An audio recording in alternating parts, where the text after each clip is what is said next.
Assalamualaikum warahmatullahi wabarakatuh. Selamat datang di Fisika Mudah bersama Pak Anang Rifai. Anak-anak, pada video kali ini Pak Anang mau menjelaskan tentang fisika kelas 10 berkaitan dengan bab getaran atau gerak harmonik. Ini adalah bab terakhir pada semester genap. Anak-anak, yang dimaksud dengan getaran atau gerak harmonik didefinisikan adalah gerak bolak-balik secara periodik melalui titik setimbangnya. Periodik itu bolak-balik. Ya. Contoh yang konkret adalah ayunan sederhana. Ini saya tunjukkan ayunan sederhana itu begini anak-anak. Jadi kebetulan Pak Anang punya benang gitu ya. Kemudian ini ada bandul. Kalau bandul itu saya gini kan ya, sementara tak pegang aja biar gampang, nggak usah pakai alat-alat yang lain. Kalau percobaan pakai statif biasanya gini ya untuk memegang. Nah, kalau yang namanya getaran atau gerak harmonik itu adalah gerakan bolak-balik tapi secara periodik kemudian melalui titik setimbangnya. Titik setimbang itu anak-anak kalau bandulnya didiamkan begini, nah dia posisi seperti ini adalah titik setimbang posisinya ini. Makanya di gambar ini saya gambarkan titik B adalah titik setimbang. Nah, terjadinya getaran atau gerak harmonik, kalau ini saya simpangkan demikian, disimpangkan, terus kemudian saya lepas. Nah, kalau seperti ini namanya gerak harmonik. Kenapa? Karena bandulnya gerak bolak-balik, ya, periodik itu terus-menerus, kemudian lewat titik setimbangnya. Nah, itu definisinya begitu. Nah, jadi kalau misalkan kita lihat di sini, mulai dari A ke B, ke C, kemudian ke B lagi, ke A. Jadi bolak-balik gitu ya, secara periodik terus-menerus, terus melalui titik setimbangnya. Itu definisi dari getaran atau gerak harmonik. Nah, nanti yang kita perlukan adalah satu getaran. Satu getaran adalah gerakan dari A sampai B, ke C, ke B, ke A lagi. Jadi dari A, B, C, B, A. Pokoknya kalau ayunan itu dari tempat kita melepas sampai kembali ke posisi semula. Misalkan begini, ini saya lepas dari sini ya, namanya satu getaran. Seret, seret, ini satu getaran. Nah, kalau gini, satu, dua getaran. Nah, jadi satu getaran adalah gerakan benda kembali ke titik semula pada saat dia dilepas. Tentunya setelah melewati titik setimbangnya. Jadi ke sana, kalau di sini kan belum ke tempat semula. Ini namanya belum satu getaran. Balik lagi, seret, baru namanya satu getaran. Nah, yang kita perlukan adalah kita akan menentukan besaran dari periode dan frekuensinya untuk saat ini. Kita hanya menentukan bagaimana cara menentukan periode dan frekuensi dari getaran atau gerak harmonik tadi. Karena dia itu bergerak bolak-balik secara periodik, berarti dia punya periode dan frekuensi. Karena periode, simbolnya adalah T besar, adalah waktu untuk sekali getaran. Jadi waktu yang diperlukan dari A, B, C, B, A. Nah itu. Waktu sekali getaran, seret, seret. Nah, itu waktunya berapa? Itu namanya periode. Sementara kalau frekuensi, simbolnya F, adalah jumlah getaran tiap detik. Nah, satu detik itu berapa kali getaran? Nah, jadi tergantung panjangnya. Kalau panjangnya misalkan pendek gitu ya cepat waktunya. Nah, misalkan sekian ya, maka kan loh. Nah, ini cepat, lebih cepat. Tapi waktunya kemudian jauh panjang, ya ini lebih lambat ya.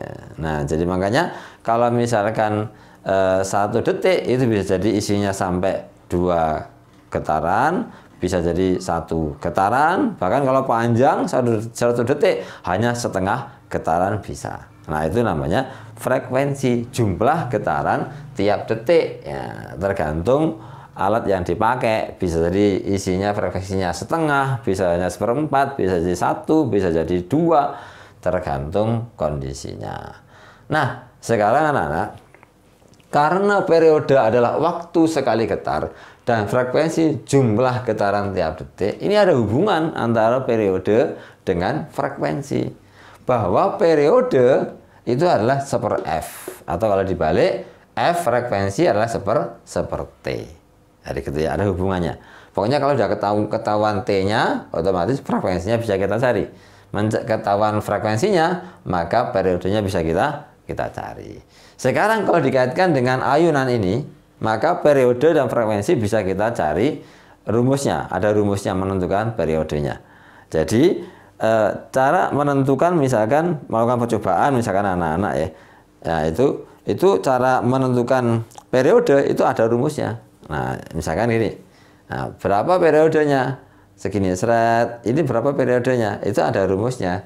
Rumusnya adalah 2pi akar L per G. Ya.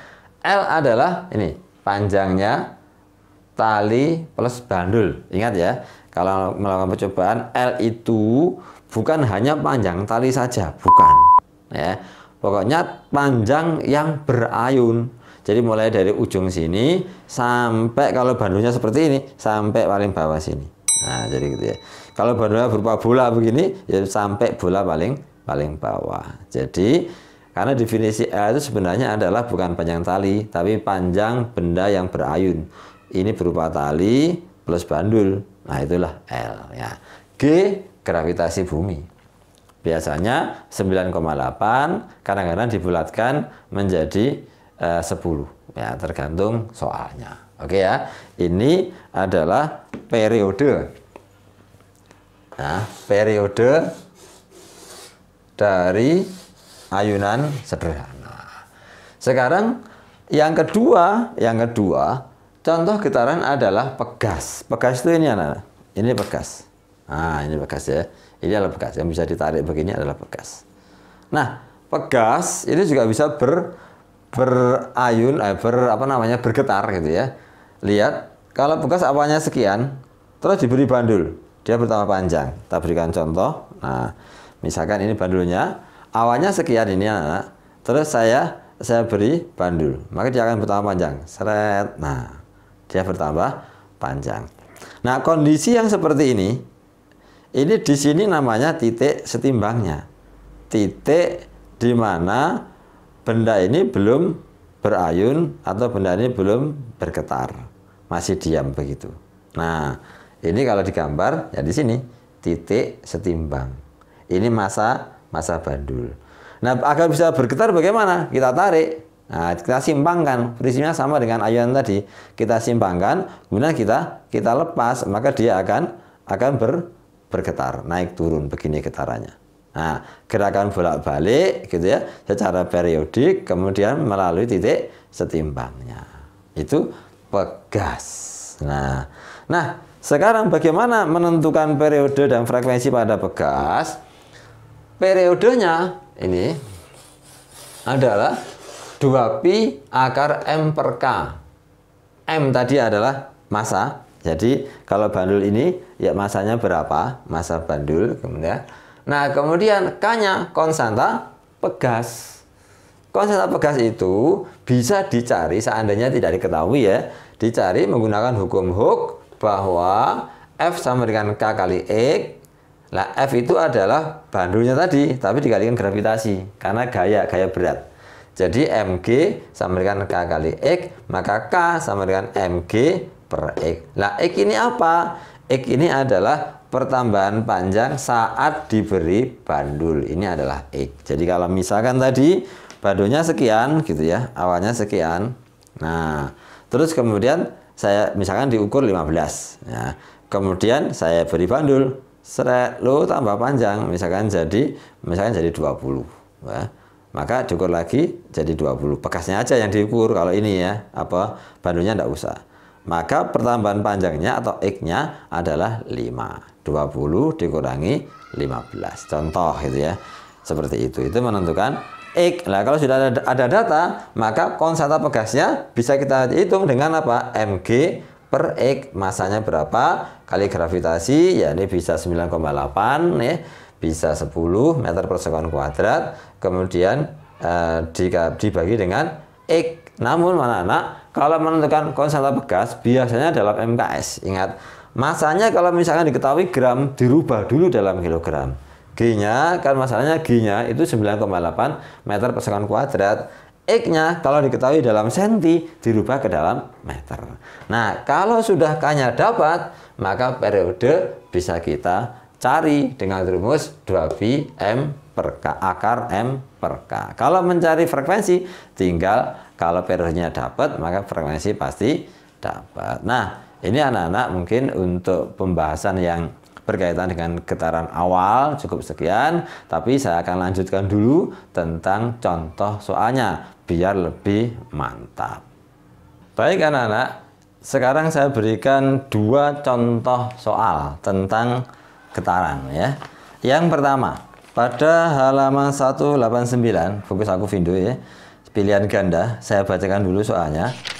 Soal tipe pemahaman. Panjang tali sebuah ayunan bandul sederhana 1,5 meter, frekuensinya 0,5 Hz. Jika dianggap pi kuadrat sama dengan 10, besar percepatan gravitasi di tempat itu adalah berapa? Nah, anak-anak, ketika ditanyakan percepatan gravitasi di tempat itu, maka kita bisa gunakan rumus dari ayunan sederhana tadi, periodenya. Nah, sekarang ingat di sini kalau ada frekuensinya 0,4 Hz ya, maka biar gampang ya, pakai periode aja yang kita buatkan tadi kan periode tok rumusnya ya. Periodenya berarti kan 1 per F. 1 per F ya. 1 per 0,4 ya, 1 per F masalahnya ya. Nah, sekarang 0,4 itu adalah 4 per 10, 0,4. Jadi ini sama aja dengan 1 dibagi 4 per 10 kan begini. Nah, 10-nya naik. Nah, sehingga kita dapatkan bahwa periodenya berarti 10 per 4 gitu ya. Nah, atau ini sama aja dengan 5 per 2. Nah, saya buat begini, tidak 2,5, biar nanti kalau dikuadratkan biar bagus ya angkanya, bisa dicoret-coret. Baik ya, kita jawab ya. Tadi rumus dari periode ayunan sederhana itu kan 2pi akar L per G. Nah, begini ya, L per G semua sudah MKS, jadi sudah tidak usah dirubah. Sekarang, karena yang kita cari adalah gravitasi di dalam akar, maka ini harus hilang akarnya. Caranya, sebelah kiri dikuadratkan, sebelah kanan dikuadratkan. Jadi rumus ini akan menjadi T kuadrat sama dengan, ini juga dikuadratkan, 2 kuadrat adalah 4, kemudian pi kuadrat ya, karena pi kuadrat. Nah, yang ini akarnya hilang, karena akar dikuadrat hilang akarnya, tinggal L per G. Nah, begini ya. Sehingga kalau saya nyari G-nya pindah ke sana, T kuadrat pindah ke bawah. Sehingga kita dapatkan bahwa G akan sama dengan 4 pi kuadrat, kemudian dikalikan dengan L dibagi dengan T kuadrat. Nah, begini. Ini rumusnya. Baik, sekarang kita masukkan nilai harganya. Ya, G-nya akan sama dengan 4 ya, 4. Nah, pi kuadrat tadi diketahui sama dengan 10. L-nya 1,5. Nah, gini ya, dibagi dengan T kuadrat. T-nya sudah kita dapatkan ini kan. Nah, jadi 5 kuadrat dibagi 2 kuadrat, kan dikuadratkan. Baik, nah sekarang kita bisa itu 10 dikalikan 1,5 kan 15 ya. Nah, sehingga kita dapatkan bahwa G akan sama dengan 4 dikalikan 15 dibagi dengan, nah ini kalau saya kuadratkan 25 per 4. Nah, ini naik gitu ya. Nah, ini naik. Sehingga kita bisa dapatkan bahwa G akan sama dengan 4 dikalikan 4 dikalikan 15 dibagi 25. Nah, kita corek ya, menyederhanakan, dibagi dengan 5 tinggal 3, dibagi dengan 5 tinggal 5. Nah, gini ya. Maka kita dapatkan 4 kali 4 ya, itu kan 16. Dikalikan 3 sama dengan 48. 48 dibagi dengan 5. Nah, anak-anak, pembagian 5 itu 5 ini kan sebenarnya 10/2. Nah, ini caranya ya. Ini sama aja. Ini tak berikan caranya. Kalau udah biasa nggak usah pakai cara langsung hasil ya. Jadi G ini bisa juga 48 dibagi 10/2. Nah, kan 5 itu 10/2. 2-nya naik lagi. Nah, jadi tinggal 2 kali 4, 48. Nah, itu kan sama dengan 996 per 10 atau 9,6 meter per sekon kuadrat. Ini kalau menghitung tanpa kalkulator gitu ya. Tapi kalau sudah biasa gini, ini langsung aja 48 kali 2 sama dengan 96 dibagi 10, 9,6. Di sini langsung ketemu, tidak usah. Ini kan caranya aja ya. Baik, satu lagi ya. Nomor 2. Saya bacakan yang berkaitan dengan bekas ya. Tipe soal pemahaman dan logika. Pada gerak harmonik bekas, jika massa beban yang digantungkan di ujung bawah bekas 1 kilo, periodenya 2 sekon. Apabila massa beban ditambah sehingga menjadi 5 kilo, periodenya berapa? Nah, ini perbandingan anak. Kalau massanya 1 kilo, periodenya 2. Kalau massanya 4 kilo, berapa periodenya? Nah, ini caranya kita kaitkan dengan rumus periode yang berhubungan dengan pegas, yakni 2pi akar M per K. Nah, gini ya, M per K. Nah, karena perbandingan, maka kita buatkan aja T dibanding dengan T. Nah, kalau ini adalah T2, misalkan ini T1. Nah, sehingga akhirnya di sini adalah M-nya M2, kemudian K-nya K2. Nah, ini akan sama dengan 2pi akar M-nya M1 per K-nya K1. Ini boleh kita perbandingan. Karena pegasnya sama, maka K-nya sama, konstanta pegas. Nah, kita coret dulu. 2pi sama 2pi habis. Ya. Jadi 2pi sama 2pi habis. Kemudian K-nya, karena pegasnya sama, K sama K habis. Akar tidak boleh dicorek ya, tapi tetap akar karena hanya angka saja yang boleh dicorek ya. Baik, hasilnya adalah T2 dibanding dengan T1 akan sama dengan, kan tinggal akar M2. Berapa M2? 4. Akar 4 dibagi dengan akar M1. Berapa M1? 1. Nah, maka kita dapatkan bahwa T2 dibanding T1-nya tadi berapa? T1-nya 2 detik ya. Nah, sama dengan akar 4 adalah 2, akar 1 adalah 1. Maka periode 2 sama dengan 4 detik. Nah, jadi kalau masanya itu ditambah, ternyata periodenya juga semakin lama. Nah, ini anak-anak, ini pembahasan tentang getaran pertama ya, konsep getaran yang pertama dan contoh soalnya. Semoga bisa memahami dan dicoba soal-soal yang setipe sehingga akan lebih paham. Demikian, semoga bermanfaat. Assalamualaikum warahmatullahi wabarakatuh.